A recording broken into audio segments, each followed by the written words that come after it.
Ooh, you got me just so crazy over you. We love Madonna. We love Madonna. We love Madonna. We love Madonna. Hi everybody, this is Jamal Story and you're listening to MLVC, the Madonna podcast, your place for all things Madonna, Louise, Veronica, Ciccone. Astral bodies drip like wine.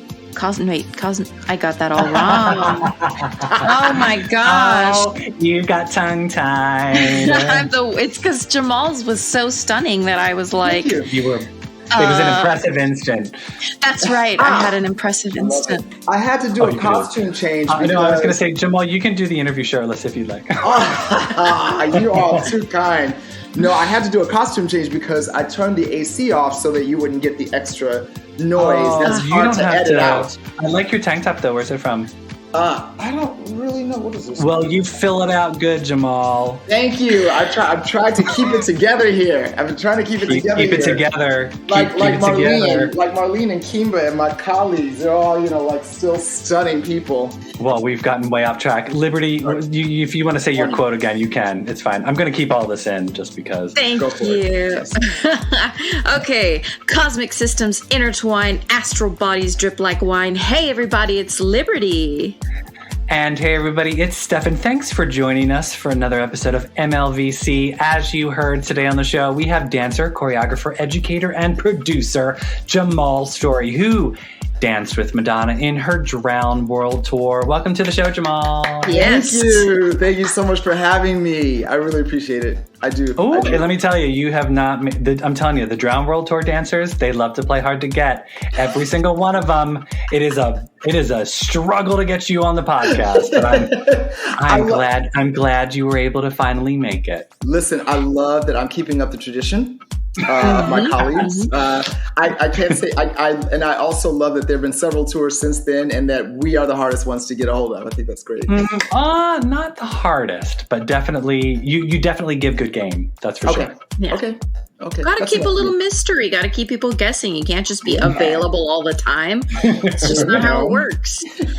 Well, I would love to give a little bit of a bio. We can learn about Jamal, who is a dancer, a choreographer, educator. I'm also an educator, but probably educate something different than you. You continue to spread your love to dancers worldwide. Mm-hmm. He's danced with huge pop legends, of course, like Madonna and Cher, and has graced the Broadway stage as well. And you've choreographed commercials, concert pieces, you teach workshops, master classes, and you're a published author, Mr. Story. Congratulations. Thank you. That is my dream. That's awesome. Really? Oh yeah, it's actually one of mine too. It was definitely my dream, even before dancing. Wow, that's amazing. Well, with a name like Story, what else are you going to do? Exactly. Come on. Yeah, I had to do it. I had to. You're born to tell that story. So how did you get in, if you wanted to be a writer, how did you get involved in dance? I always say that this is very much divine intervention. I didn't grow up thinking, I want to be a dancer. In fact, I don't think I knew that I am an artist until far down the line. It just all happened kind of cosmically. I was at the California Academy of Mathematics and Science. That was that was my high school because I was going to be an astronomer, you see.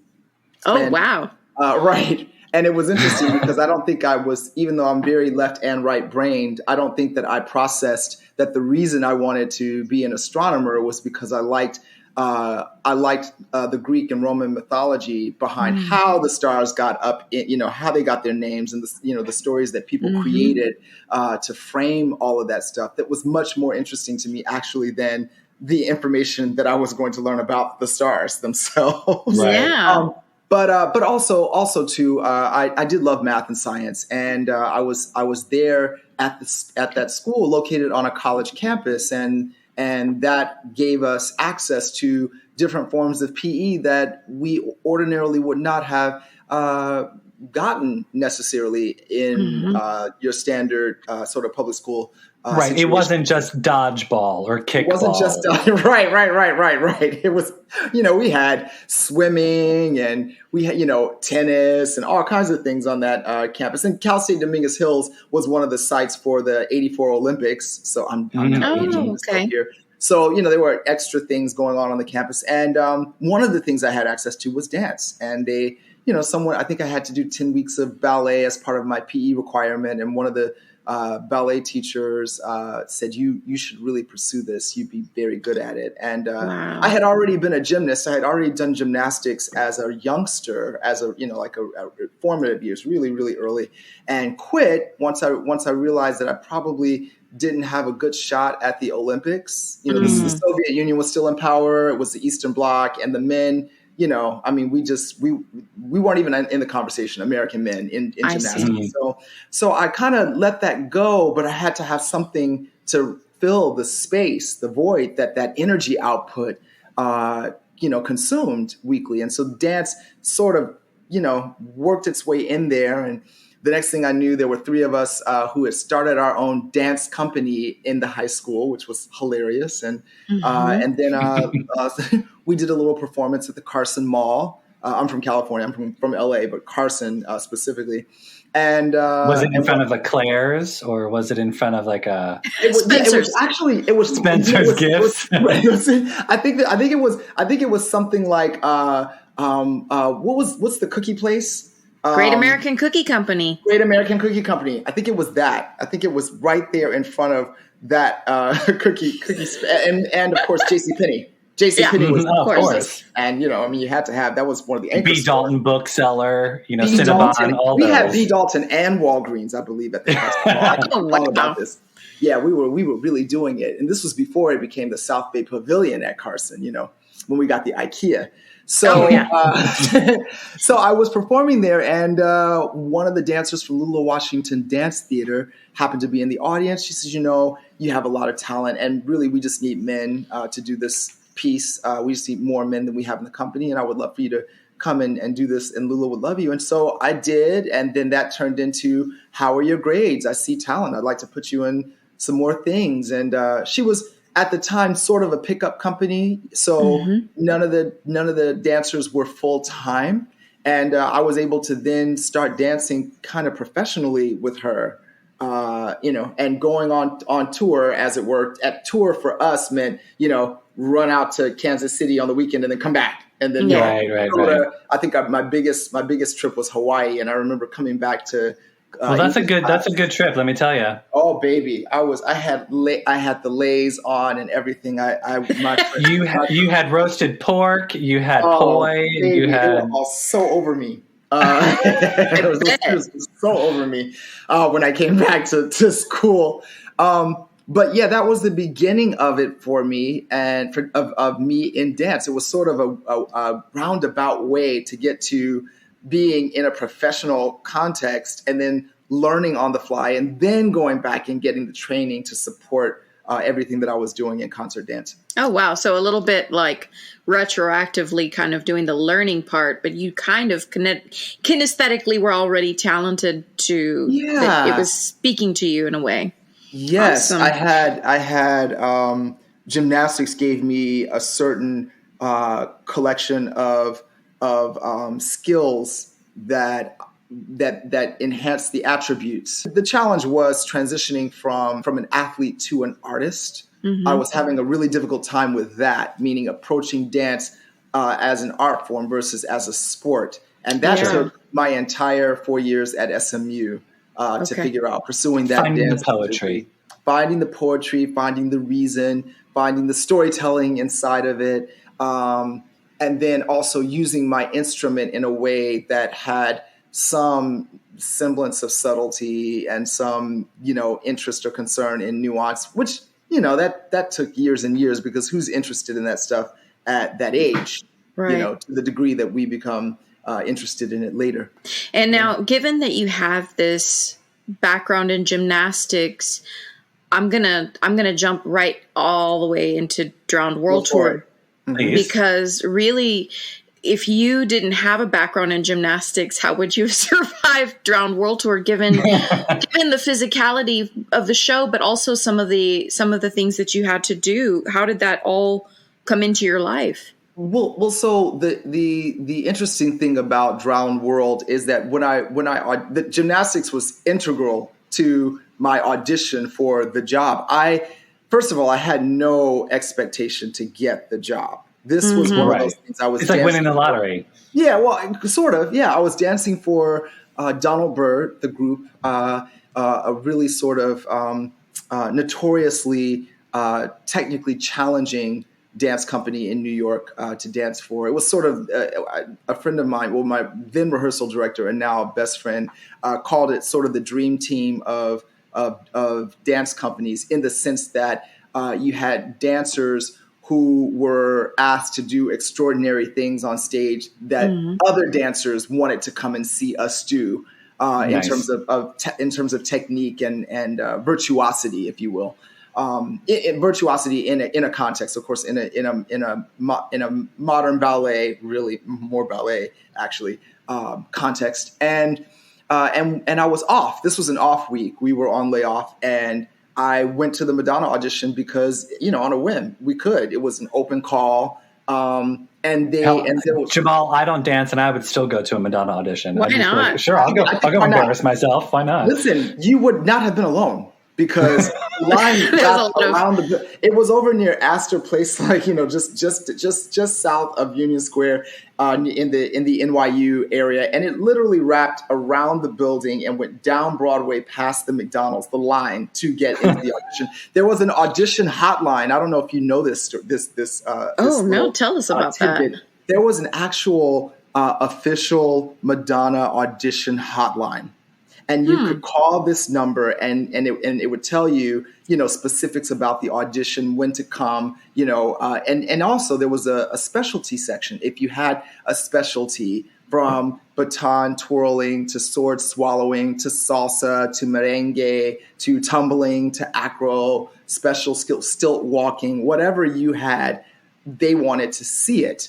And so if you had something, you were told on the hotline to prepare a 2-minute presentation of your special skill, and you would go to a different line, and this was a shorter line, and you would prepare. You would go and audition, and if you were good and if they liked it, they would then feed you from that point into the regular line. And so that's what I did. I remember I was living in Laurelton, Queens at the time. And in a huge house, there were several of us living in that house, but it was huge. And I remember having enough space to kind of choreograph what was essentially a floor routine that I wasn't able to do until the audition because there was no space. Yeah. And I remember getting to the audition, and it was to Question of You by Prince.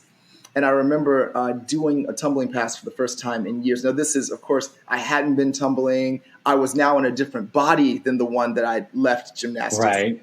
It was a stronger body, more capable in a lot of respects. But, I hadn't done a full tumbling pass. And I remember at one point thinking, we must have been on the 4th floor. This particular studio must have been on the 4th floor. And I remember at one point seeing the window open. There was a window. I was tumbling toward a window, and oh gosh, and I was in the air and in the layout, and I saw the pavement outside the window, and I for a moment I just saw myself, just finishing the rotation of the flip and just, right out that window and landing on the. I saw it in my head, and I said, "Yeah."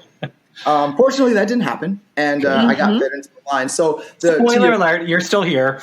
I'm still here somehow. And then only to get to the job and have even more death-defyingly frightening experiences in the air. But I'm sure we'll get to that. The thing is, to answer your question, though, gymnastics was the way that I got into that audition. And then I remember Madonna at one point during the callbacks brought all of the special skills people. Well, I think most of us, even the people who were just left, but the ones who had special skills, she brought me up there to do this again. I had already tumbled and, danced around for her, freestyled for her. And she wanted to see this all over again. And I found out later on, I want to say I was on tour fully when I found out that the only reason she made me do it again was because Guy Ritchie had shown up and she wanted to show him. Oh, wow. Okay. She was showing off. She's like, yeah, look, you got to see this. Look how great he is. I was like nervous, scared, what am I going to do? Yeah. So gymnastics was, and then on the tour, I did a tumbling pass in Ray of Light that I think is on the DVD. I'll never forget. It was an Arabian through to a full twist, and I remember there was so much activity because I was the last person to go across that diagonal, and so people were on the stage. And I remember Stephanie Roos, one of Jamie King's associates, came over to me one day and said, "I don't know how you do that, but I'm actually watching you as you are zigzagging, making choices in the middle of this tumbling pass. And I have no idea how you're doing that. And all I can say is thank you for not landing on anyone, killing anyone, not getting Madonna, don't land on her, and in ankle harnesses. Yeah. Wow. Harnesses on during that entire number. So like you've mentioned, we have spoken to quite a few of your fellow Drown World Tour colleagues, choreographer Alex Magno, Christian Vincent, Tamara Levinson, Marlene Ortiz, Anthony Rodriguez, as well as background singers Donna Deloria and Nikki Harris. They've all shared some of their amazing remembrances and stories from the tour. What are some of your fun memories and stories that you specifically remember from that show? Oh my God, we need a whole other hour just for that. I have one of the one that stands out the most, and it's one that anyone who saw that last show in Los Angeles will remember. And I didn't mind it so much. But the dancers, we sort of collectively. We were collectively mad at Madonna, I think, for the drops at the end.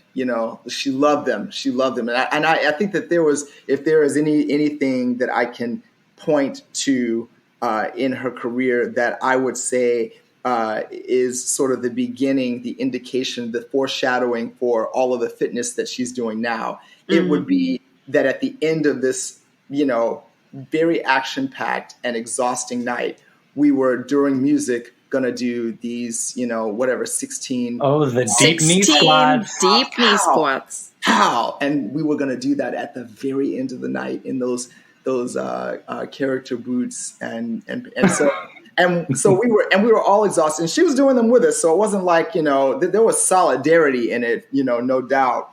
But I remember for the last show, we decided as a group that we were going to do the first two and let her do all the rest of them by herself. I can't. Oh my gosh. Exactly what happened on stage in front of 18,000 people. We did the first two, and then we went, go Madonna. Yeah, did it. That's right. And you could just see her looking around at us like from side to side, like, you bitches. Yeah. You all. But it was the last show, she decided not to extend. Right. What is she going to do? Fire you? Yeah. Too late. Let us go. It's fine, And Addie got to work again, so she forgave us. Addie and Tamara.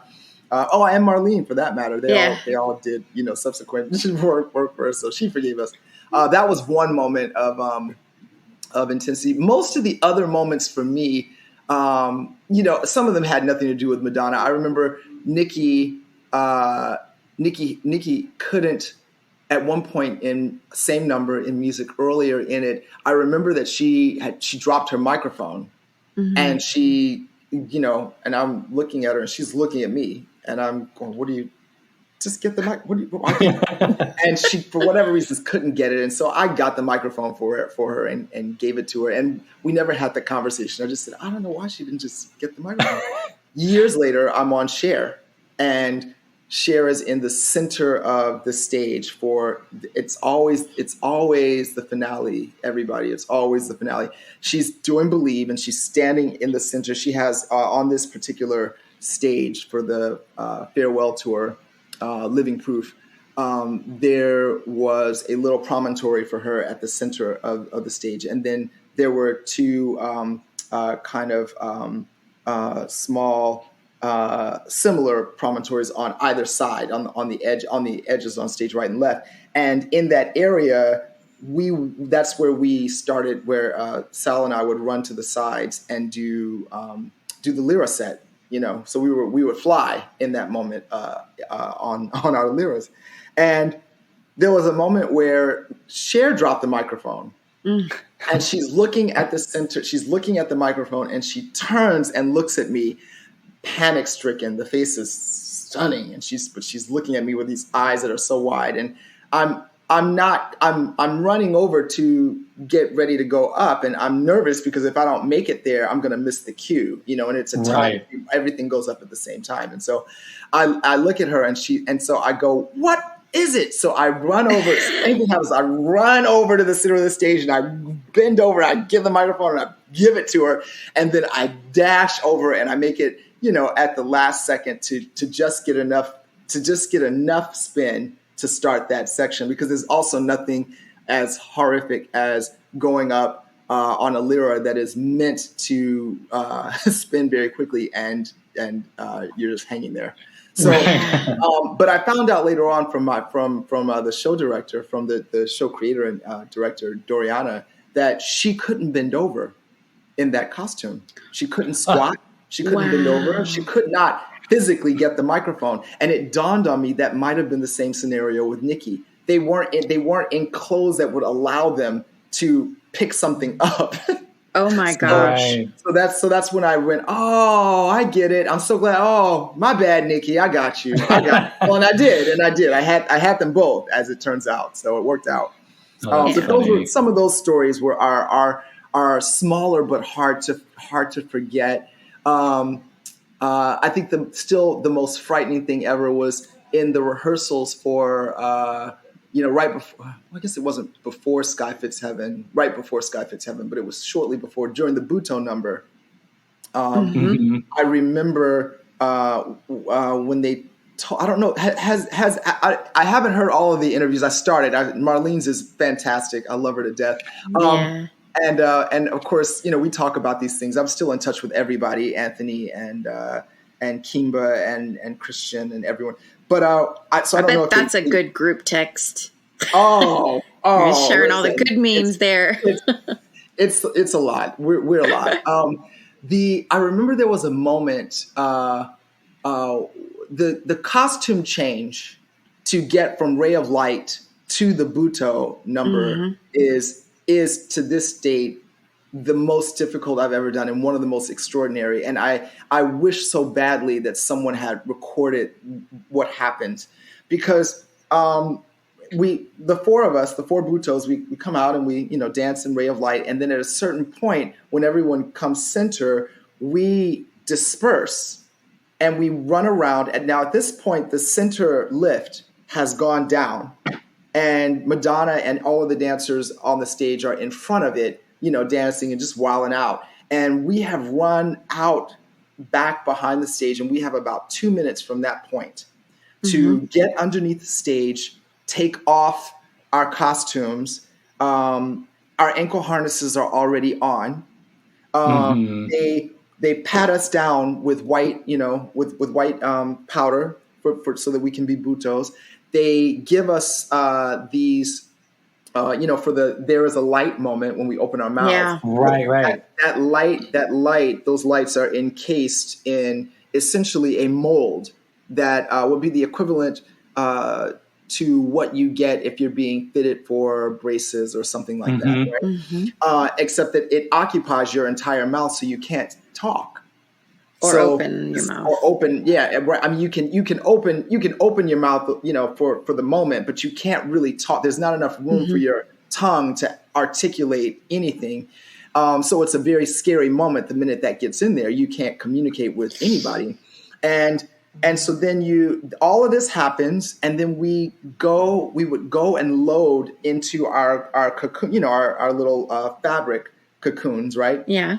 Which have Velcro edges, and they are attached to a weight that is above the clip, on the line. And we would, get in fetal position. Our riggers would attach our ankles together through the harnesses, through the male female end, and then that end gets attached to the clip. They clip us in to the carabiner, and then because the circumference of the lift of the center lift is inside of our points, our hanging points. As the lift is the stage is coming back up to level, the riggers are basically walking us over to our points so that we don't pendulum. Mm-hmm. Okay. So this is happening in the dark while that's coming up, and so they're basically towing us, if you will, to our spots. And once we get to our spots, they push the button, and the winches take us all the way up in the dark. Wow! Jeez. So we're up there, and we're holding on, and we're in fetal position, upside down, holding on to our clips, and the idea is, you start to hear the music, and you see us, and it looks really beautiful. And then, you grab, I think I grabbed on 5, you grab your fabric on 5, 6, 7, and then you start to drop back on 8, 1, and now you're hanging upside down. And it didn't matter how many times we did it and how much we understood that we were attached and that we were already clipped in and that we were already hanging in the air. The idea of dropping and falling vertical upside down, it never got easy. It was always scary. In fact, I think the reason you can't see me is that I never got past it, and I was always so wide-eyed with disbelief and fright. And the camera would always pick it up so that it looked like I was looking right at the camera. And I'm like, I'm sure Jamie was like, "Stop looking at the camera! What are you doing? Stop looking at the camera!" And I think I knew it. I knew it, and I could not stop. I could not keep my eyes closed. I couldn't make a change. I just couldn't get there. And I'm pretty sure he finally said, just don't shoot him. Just don't shoot him. So Madonna saw video from the first night, and she's like, "Don't get Jamal again. Don't get Jamal again. Just don't do it. Just don't do it. Don't shoot him." And I was, of course, the highest one. I was the one. Of course. So Drown World Tour, you mentioned the last show of the Drown World Tour. That was wrapping up in Los Angeles when the 9/11 attacks happened in New York City. Madonna canceled the show that evening that was supposed to happen on September 11th that year and resumed the last 3 shows a couple days after that. That was a time when people are feeling an end of a tour is when people are supposed to be feeling excited and nostalgic and, loving each other. But then tragedy strikes the country. Yes. Do you remember what the mood was like during those last 3 shows? Oh, well, I can tell you the mood before the last 3 shows, because if I remember correctly, she sat us down and had a conversation and wanted us to weigh in to whether or not we should do the last 3 shows. Oh, okay. And we had, because it was such a sobering moment. It was so poignant and so devastating. And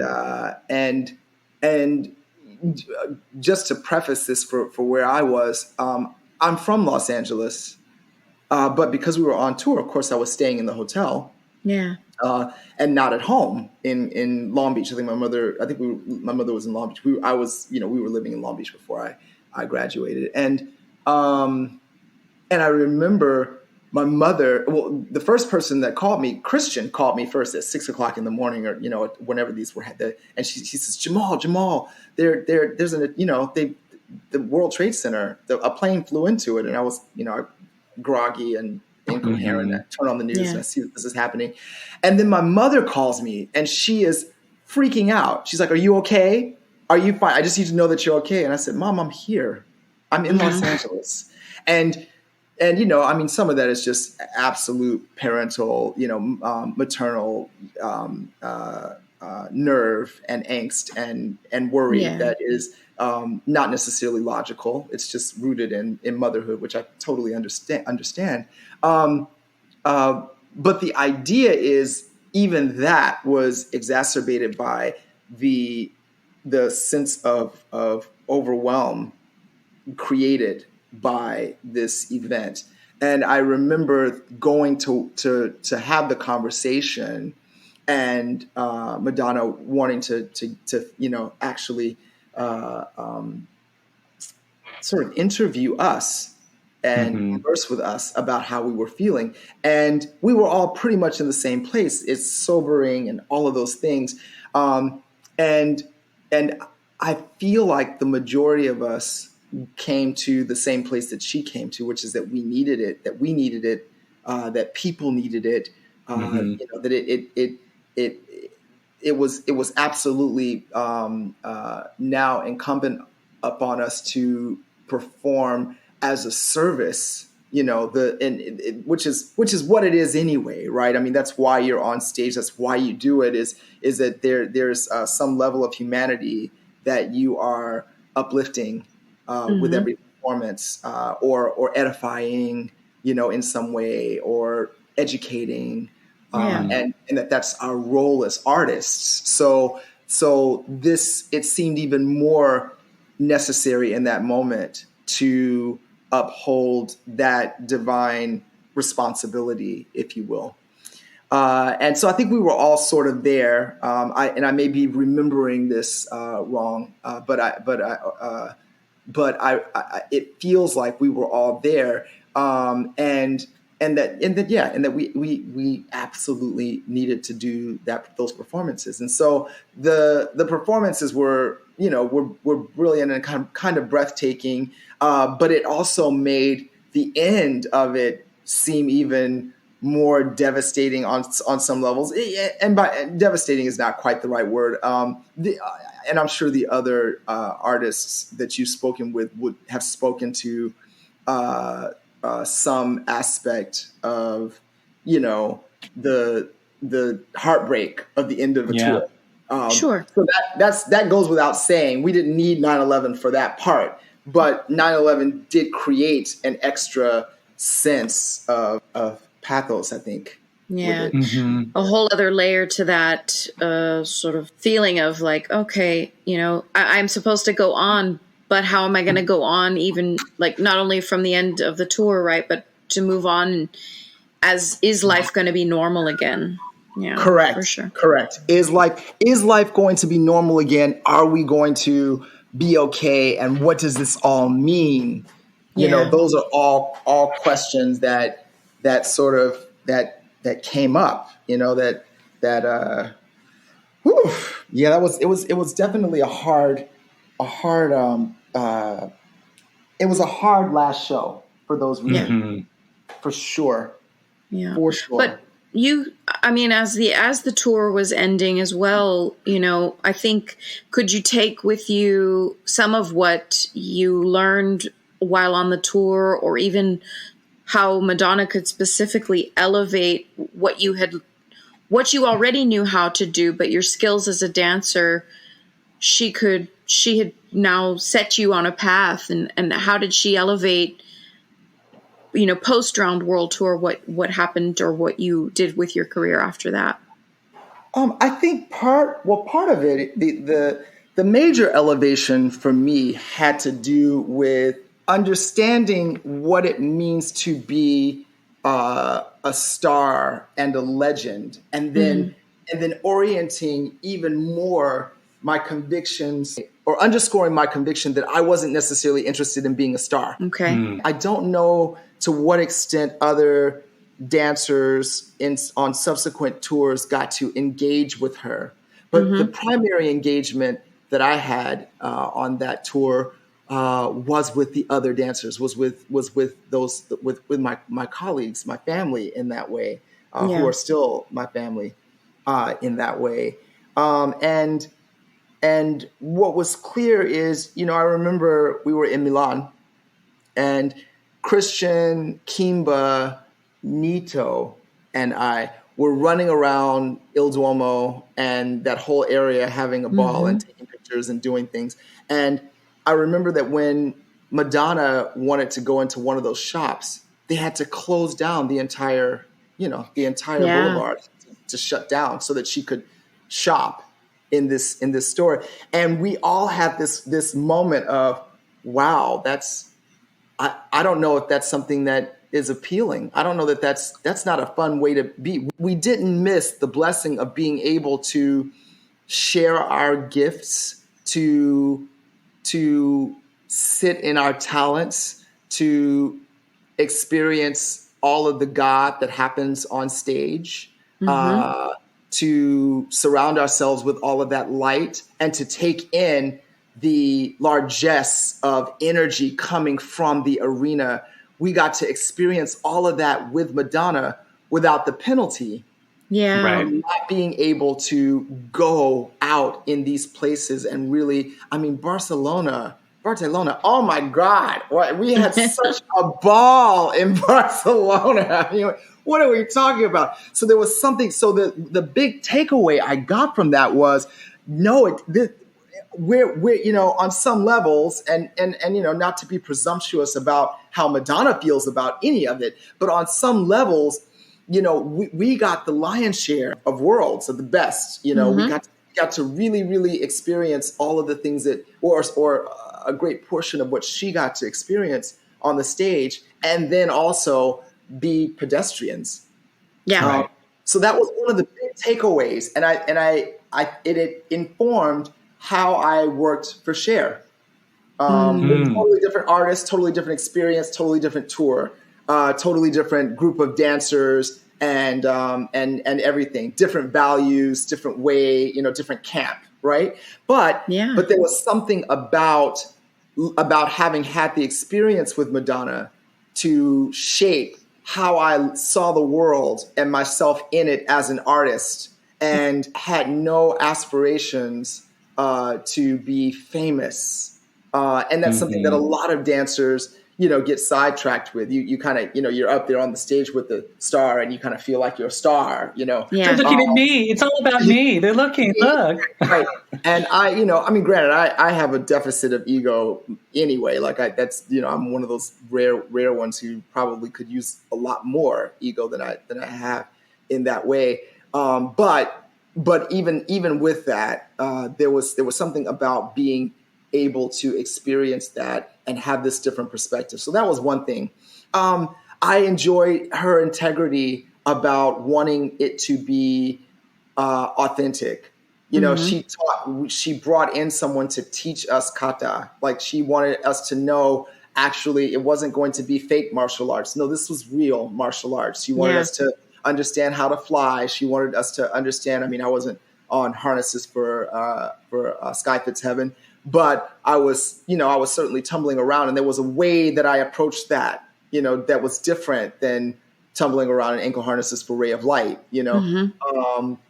because I now had some formal training. I knew where to put my weight. So there was something extraordinary about watching her commit to wanting to do the real thing. Yeah. And watching her work really hard to get as close to it as possible. And I took that with me. There's that we have a certain degree of that, of course, in concert dance. And in my background, that's what it is. So to know that this could exist inside of the commercial dance space, or the commercial space in general, was exciting to me. And I took that with me for sure.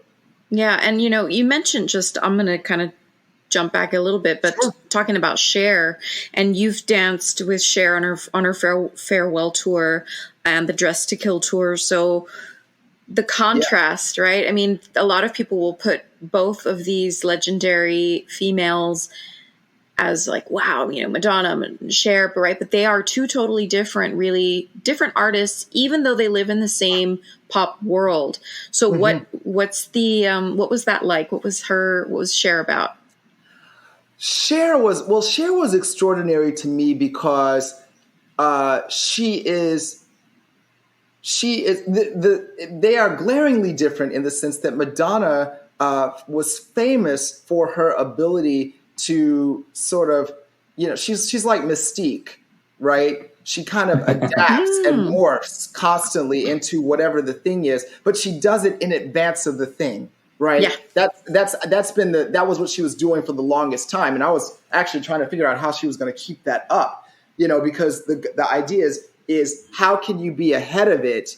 How do you stay ahead of it and then sort of define it and then make yourself that thing as authentically as possible, so that people are always going, oh my God, this is what Madonna's giving us now. This is who she is right now. This is what it is, and Cher, which I there's something admirable about it because it is a talent and a skill in and of itself, because it involves being ahead of the zeitgeist, so that you can then inform it, right?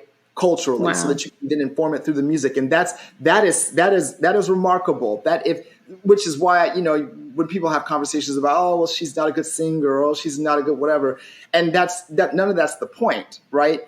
Cher, on the other hand, exactly the opposite. Cher is completely who she is and has been all the time with absolutely no compromises. So what she does is double down on all of the things that are Cher, and in a very sort of fearless way, so that she doesn't have to expend any energy in creation. Do you know what I mean? In other words, there's no persona to invent or to fabricate or to make up or to sort of live in, or there's nothing that she has to design and then try to wear. No, this is it all the time. And and I think that is, as trite as it sounds, the secret to success. But if there is something that I would attribute to the sustainability of that legend for so many decades, it's that Cher is who she is all the time. Mm-hmm. True. And so to be with her, on tour was amazing. It was a different experience. And also too, I think it's the reason that she's kept me around. I'm always waiting for her to go, thank you so much. You've been great. It's thank you. Not this time. You've done so far. It's wonderful, but it's time for the new boys, Jamal. Right. You've got to hang up the shoes. Hang them or wear them over there, because I don't need you to. I'm done.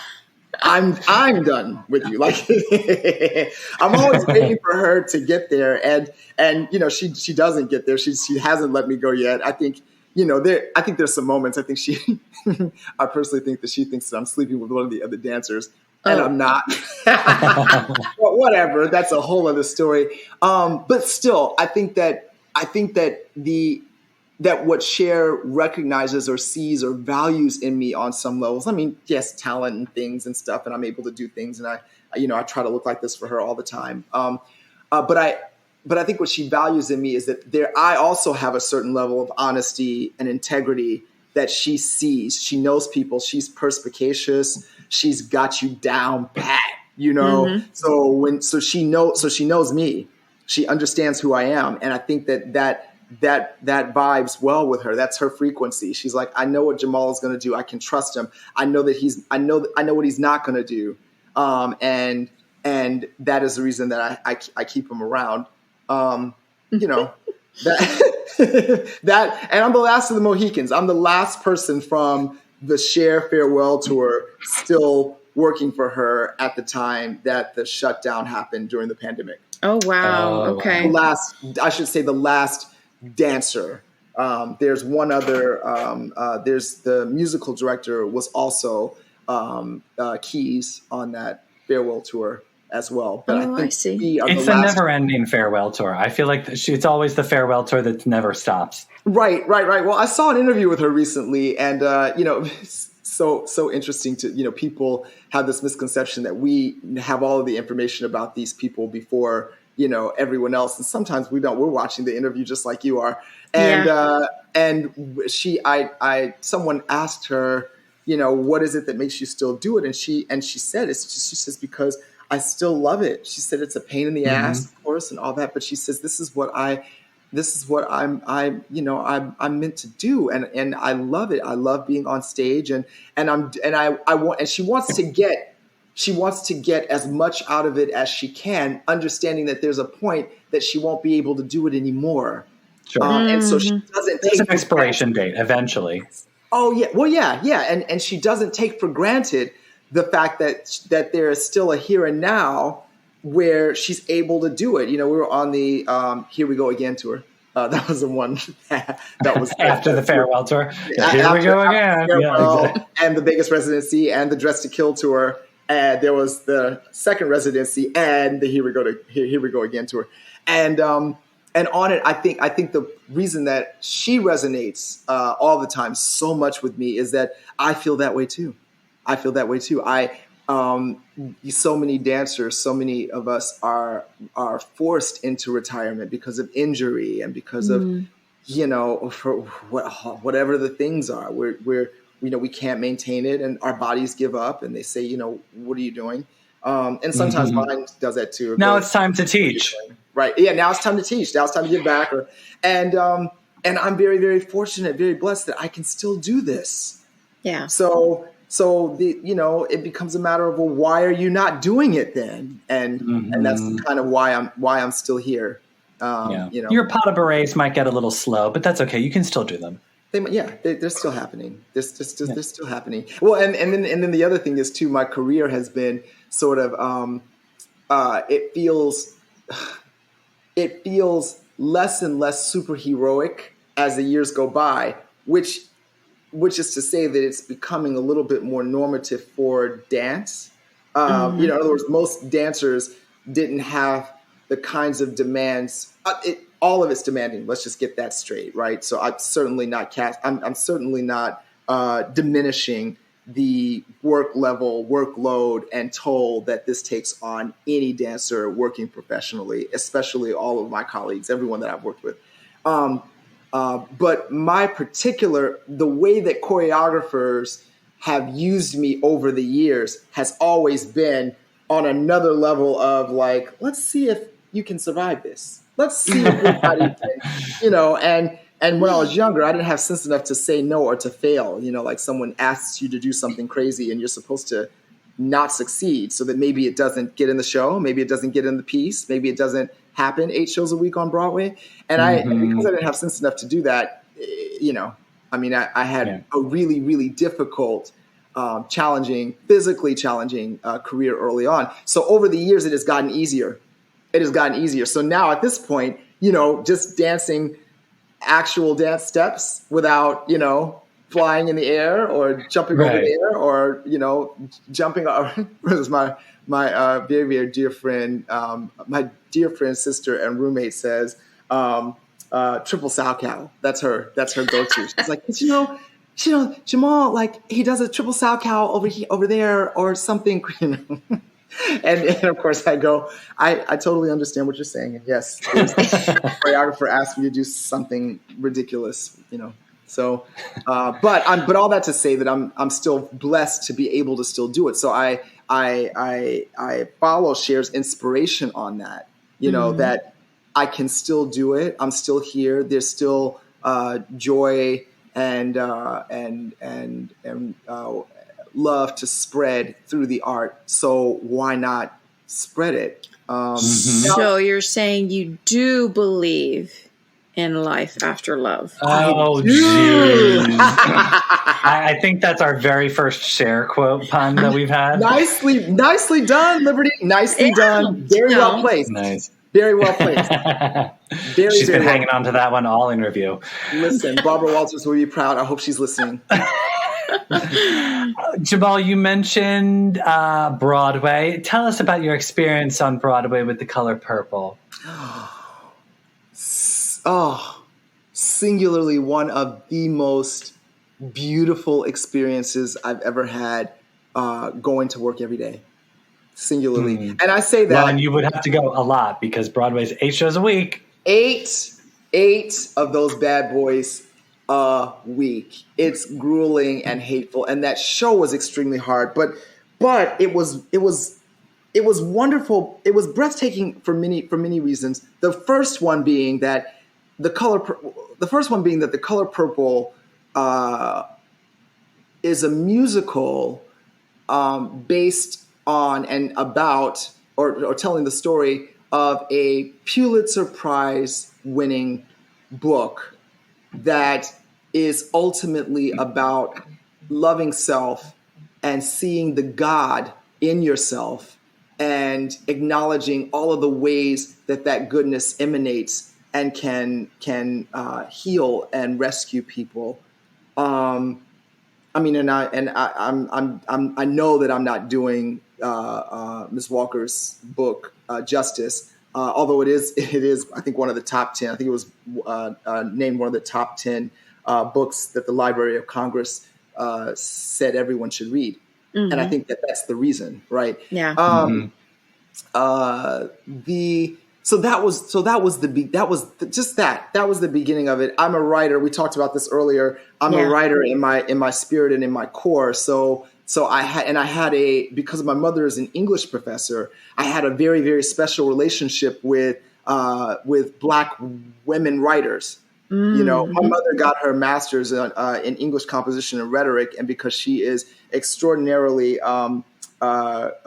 computer phobic, I typed her thesis. I was an undergrad, and I would come back home for holidays and things. And during those holidays, whenever she knew I was coming, or whenever Lula Washington would fly me back for a show, my mother would coordinate, okay, I'm going to have this much done so that Jamal can get this much into the computer. Long before we had dictation and all these other things these tools that, you can use to get your, get everything right in there. It was old school, like knock it out. And so, and that thesis was on Gloria Naylor, I think several of Gloria Naylor's books. So all that to say, I had this relationship with Black women writers, and I'd read a lot of them at the time. And so The Color Purple was the fact that I was now in this show about it was too many full circle moment, right? It was all of the convergences and all of the circles. So that was reason number one. The other reason is that at the very beginning of this show starts out with church. And in as much as I'm not an extraordinarily religious person, I'm a very spiritual one. And I'm also still a Black boy whose, family is from the South. So, I grew up with a firm understanding. And of course, my grandmother and I used to church hop in California. So I've done them all. I mean, Baptist, Pentecostal, I've been to every one. Okay. Lutheran. She finally settled down on one after I graduated. Takes a while. But it takes a minute, right? It really, really does. And so I have been to all these. So the idea of starting the show with with Mysterious Ways, with a church number that the entire cast is a part of, and that is going to sort of set the tone for the entire show.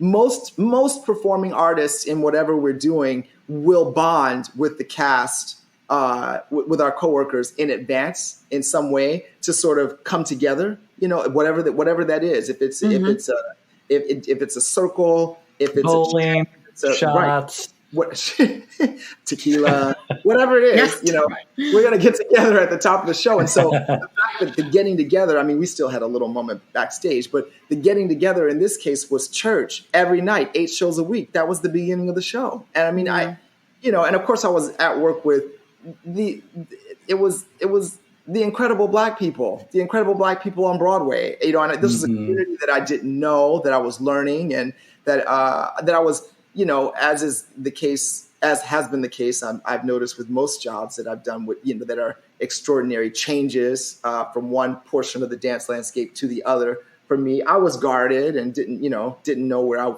I fit into this, and I had a little bit of imposter syndrome because I felt like, oh, shouldn't this job belong to somebody who has, been wanting to be on Broadway forever and who dreamt of this, from a very early age. And I was fortified by a cast of people who were extraordinarily talented going, no, you absolutely belong here in this show. Awesome. Down to the moment that I told them I wasn't doing it, and they went, are you insane? What do you mean you're not doing this? And I was like, well, I'm under contract with LA Opera and I can't get out of it. And they were, you're doing this show. I don't understand why we're having this talk. You're doing the show. So, LaShawne's, who won the Tony for that for that show playing Celie, most deservedly won that Tony. Yeah. LaShawn said that she said she would look at me every day doing this incredibly hard choreography in Africa that I still don't know how we got through that 8 shows a week. I have no idea. But she said would watch me in rehearsals and go, that is one of the things that helps me to know that I can do this. Wow. Nice. You know? Well, and sometimes things do come full circle like that. You know, you mentioned that having the relationship to writing and to female Black authors, and having your mother as you said, professor of English. Yeah, right? She's an English teacher in high school and then later, taught college. Amazing. So tell us a little bit about your writing, because now I'm curious. You know, as someone who's kinesthetically talented, oftentimes, reading or writing isn't necessarily that what their, side interest might be. So Right. tell us a little bit. You wrote a book called a dance novel titled "Toss in the Ether." Ether, What's that yes. about? Okay, so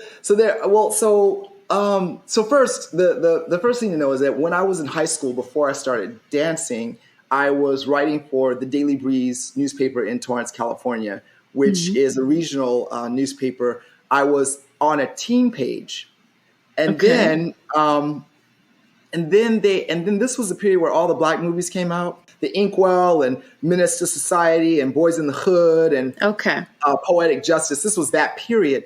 And Janet. Janet. If I could just do a Janet gig, I just don't know how to. I just gotta do. Oh, you need to get on that. Then I'll have the trifecta, right? Yes. And I love that woman so much. I can't even. Anyway.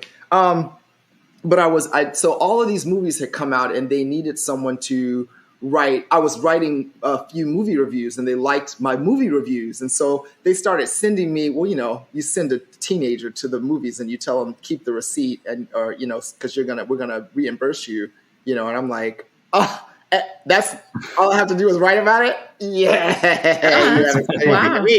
So I was writing these movie reviews. I later found out that which would be appropriate to the DEI conversations we're having right now. I happened to be the only Black person on staff in the entire Daily Breeze newspaper at the time, from what I found out later. So it made sense that I was writing these, they were like, let's get a Black person to write these stories. He's talented enough. So I was writing. And so I've been writing for years. And then, I got my degree in journalism, at SMU, just in case dance didn't work out, because it doesn't work out for everybody. Right. All it takes is the roll of an ankle. Listen, and then it's all over. Right. An ACL. Sorry, Cher. I'm in the boot. Can't do it. I'm not going to be able to turn back time with you. Can't do it. But then it worked out. And so the books became, I still want to write. I still want to be a writer. I still want to do that. Getting an agent, I still haven't succeeded at that. There's a whole other that's a whole other thing. Yeah. A whole other thing. Like getting an agent is, you can't even, there's nothing that you can do except just wait somewhere and hope that one lands on you. But in terms of actually writing, I said, you still have to get this out. So I have been working on the first book for so long that I had to eventually self-publish it just so that I would stop writing it. 1234, which is a series of short stories that are interconnected. It was sort of now all of my reference points are too old. But it's sort of like Crash, except that in Crash the characters find out they understand their connection to each other, and in this one they don't. But then I was having this issue. I taught the book. A professor. An English professor was teaching the book, invited me in the middle of rehearsals for Nutcracker to come and lecture to his college class. And I did this in 2 of his units, and in both during the Q&A at the end, I had someone ask me, so why, it says on the back of here, Cher, Madonna, all these people, why haven't you written about it? And no one's interested in NDA as an answer. They don't get that. I still don't understand, So I realized I was creating a sort of a level of brand of dissociative brand personality, and I needed to fix it. So the next book, Tossed in the Ether, is sort of a dance novel about a black dance company based in Dallas trying to get into a new building, and they need grant money that they'll get from having a very successful performance of a ballet nobody thinks that they will be capable of performing. And one of the dancers pushes her husband down the stairs, which creates some issues for the company.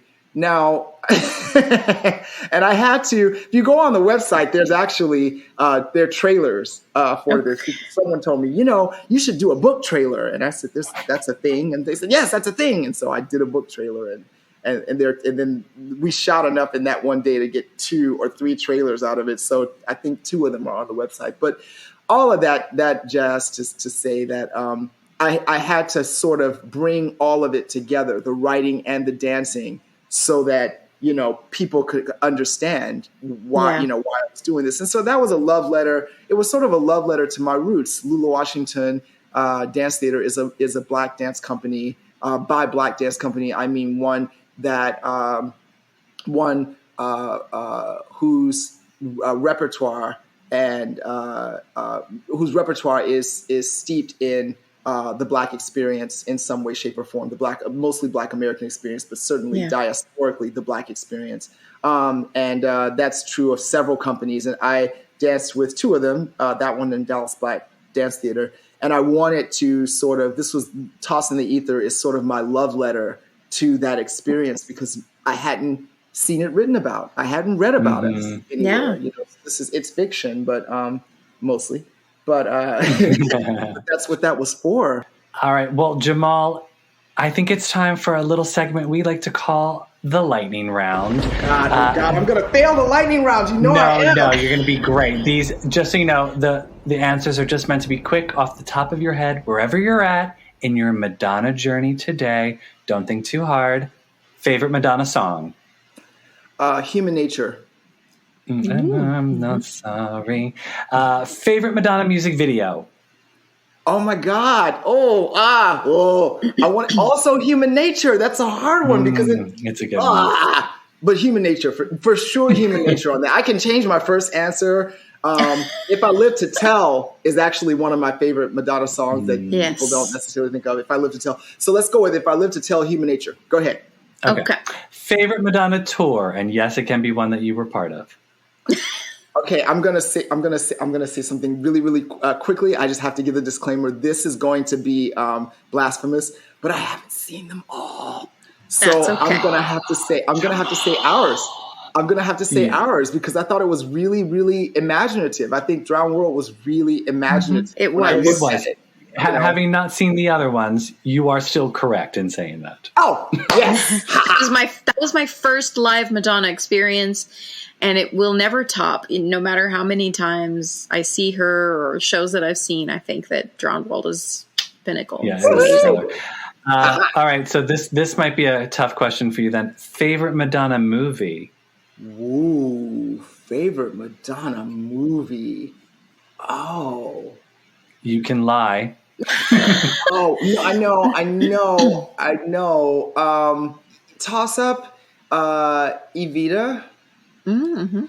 Mm-hmm. And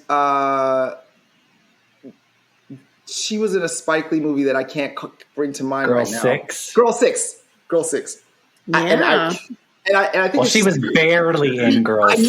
I know. It was like a blinking you miss Madonna moment. But she was so good in that for me. I loved her little chihuahua made a cameo. Yeah. I know that was. I know that sounds crazy, and I'll also say I gotta say other favorite Madonna songs. Beat Goes On. Okay. A little hard candy. Interesting. It goes on. Okay. Mm-hmm. Yeah. And then last question: favorite Madonna look, and that can be from a music video, a tour, a photo shoot, in person. Did she have really good rehearsal looks that we never got to see? Did she have really good? Not necessarily. I think you probably got to see most of her rehearsal looks. There's a shot of her in. Her hair's really, really short, and she's in white, and it's a flowy kind of garb that she's wearing. And it's a random. This is I'm not very helpful here. It's a random shot where she was just out somewhere, and I guess the paparazzi caught her, and she's in this white kind of sleeveless situation, and it feels like a schmata on top, and it has a kind of a flowy pant, almost skirt, something that felt like it could have been in the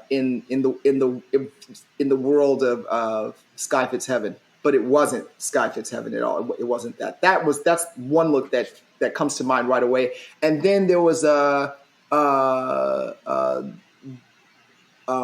music video, the more recent music video.